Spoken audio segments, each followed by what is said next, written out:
ఈరోజు దేవుని వాగ్దానము. నీకు వాగ్దానం ఇచ్చిన దేవుడు నమ్మదగిన వాడు, విడవడు, ఎడబాయడు.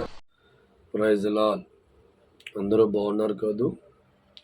దేవుడు మహాకృపను బట్టి ఈ ఉదయకాలం మరి దేవుడి యొక్క సన్నిధిలో ప్రార్థన చేసి విజ్ఞాపన చేసి దేవుడిచ్చిన వాగ్దానం చేతపట్టుకొని మీ ముందుకు రావడానికి ప్రభు ఎంతగానో కృప చూపించారు.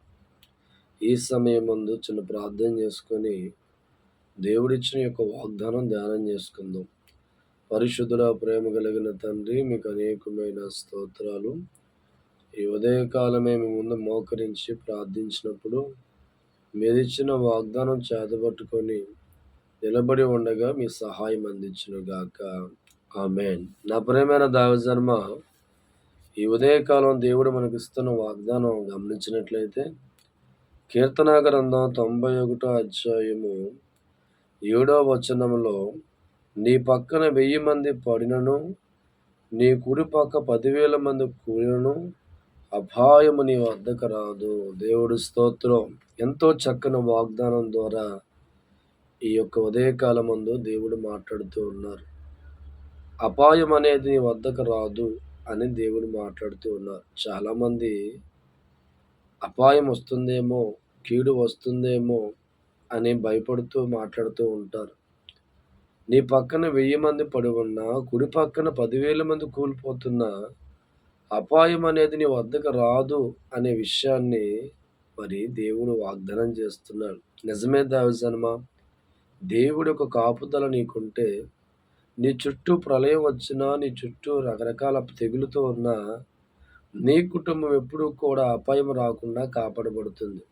చూడండి, నోవా దినాల్లో ప్రపంచమంతా కూడా జలప్రలయం వంటి పరిస్థితిలో ఉన్నప్పుడు మరి దేవుడి ఏర్పాట్లో ఉండి, దేవుడంటే భయభక్తులు కలిగి ఉండి, దేవుడి మాటకు లోబడి ఉండి, దేవుడు చెప్పింది చేసే వ్యక్తులుగా ఉన్న ఆ యొక్క నోవా కుటుంబం మట్టుగా జలప్రలయం వంటి అపాయములో పడిపోకుండా దేవుడు రెక్కల కింద కాపాడుకున్నాడు. ఈరోజు నీ జీవితంలో కూడా అపాయం గురించి భయపడుతున్నావా? ఏదైనా ప్రమాదం వస్తుందేమని దిగులు చెందుతున్నావా? అయితే దేవుడు వాక్యం అంటుంది, నీ కుడి పక్కన 10,000 పడి ఉన్నా, ఎడం పక్క 10,000 మంది పడి ఉన్నా అపాయం అనేది నీ వద్దకు రాదని దేవుడు వాగ్దానం చేస్తుండగా ధైర్యం తెచ్చుకో. దేవుడు నీకు తోడుగా ఉండి ఏ ప్రమాదం కూడా రాకుండా కాపాడుకునే తండ్రి నీకున్నాడని ఆలోచించే. ఏ కీడు నీ కుటుంబానికి రాకుండా కాపాడుకునే దేవుడు నీకున్నాడు అనే ఆలోచన నువ్వు చేయాలి. ఈ ఉదయకాలం దేవుడిచ్చిన వాగ్దానం బట్టి ధైర్యం తెచ్చుకో. నా కుటుంబానికి దేవుడే కంచిగా ఉన్నాడని, నా కుటుంబానికి దేవుడు ఏ కీడు రానియడని, ఎటువంటి అపాయము కూడా నా కుటుంబానికి రాదనే భావన దేవుడిచ్చిన వాగ్దానం బట్టి తెచ్చుకునే వ్యక్తిగా నువ్వు మారాలి. ఎందుకంటే ఆనాడు నోవా దినాల్లో జలప్రలయం అంతా ప్రపంచమంతా వచ్చింది, కానీ నోవా కుటుంబం మాత్రం దేవుడి చేత రక్షించబడి ఏ కీడు కూడా వారి కుటుంబానికి రాకుండా మరి దేవుడు కాపాడినట్లుగా బైబిల్ వివరిస్తుంది. దేవుడి స్తోత్రం. దానియేలు జీవితం గమనిస్తూ ఉంటే, సింహాల వంటి బోన్లో పడేసినప్పుడు కూడా దానియేలు వద్దకు అపాయం అనేది రాలా. ఎందుకంటే సింహాల బోన్లో ఉన్నప్పుడు కూడా అపాయం అనేది, కీడు అనేది మరి దానియేలు మీదకి రాకుండా దైవజనమా దేవుడు రెక్కలు అడ్డుపెట్టి దానియేలుని కాపాడినట్లుగా మన బైబిల్ గ్రంథంలో చూస్తున్నాం. ఈరోజు నీ జీవితంలో కూడా ఈ తెగులు వస్తుందేమో, ఈ రోగం వస్తుందేమో, ఈ ప్రమాదం వస్తుందేమో చెప్పి ప్రతి నిమిషం కూడా భయపడుతూ, ప్రతి నిమిషం కూడా కన్నీరు కారుస్తూ, ప్రతి నిమిషం ఒక పిరికివారిగా మార్చబడుతూ ఉంటే, నీలాంటి వ్యక్తులతో దేవుడిస్తున్న వాగ్దానం, ఏ అపాయము నీ వద్దకు రాదు. This is a God promise. దేవుడిచ్చిన వాగ్దానం.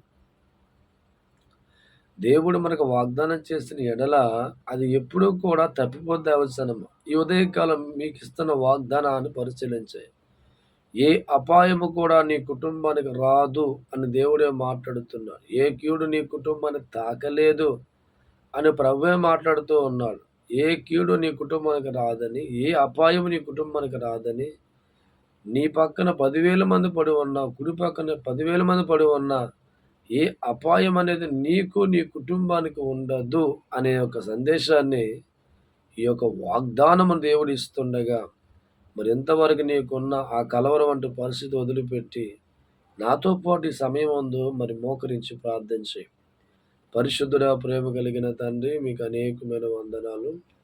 మీరు పలికిన ప్రతి మాట బట్టి వందనాలు తండ్రి. అపాయం అనేది మా వద్దకు రాదని వాగ్దానం చేస్తున్నాం. నిజమే ప్రభా, నీ పట్ల ఎవరైతే భయభక్తులు కలిగి ఉంటారో, నమ్మకం కలిగి ఉంటారో, నీ చెయ్యి గట్టిగా పట్టుకొని వెళ్తూ ఉంటారో వారికి మీరిస్తున్న వాగ్దానం అపాయం అనే దగ్గర రాదంటున్నావు తండ్రి.